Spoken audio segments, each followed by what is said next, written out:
fiainana tsisy resaky ahoana andeha isaka le fiainana fifatamty fotoana fanapômina anapôma tsisy asa senazy efa lebeka aoka izy no isaka sesazy vao tanora hoe ka nararoatra am'zany tamana loatra am'zany mba tandria miamany cause normal ndreky sy mifanalanazy fa sy limite ho any kofa na ho anao koura vepa Jaguar de retour pour un message d'espoir. Alors avis à tous les lascars de Madagascar. Faites gaffe avant que ce soit trop tard. Perds pas ton temps à faire le connard dans la vie. Y'a pas que le shit ou les chats, la frime ou le chat, le style ou le short. Alors fais gaffe à toi fiston. Rien à foutre de ce que tu penses malgré tes dépenses.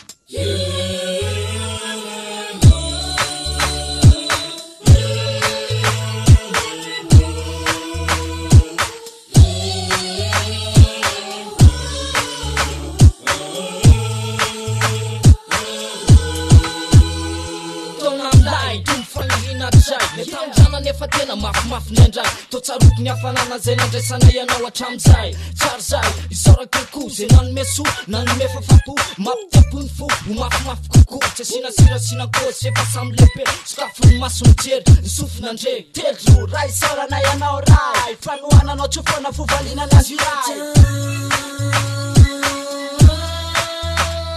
tertsotra fazasina complexité vao tanora araroto so ny afitra hoe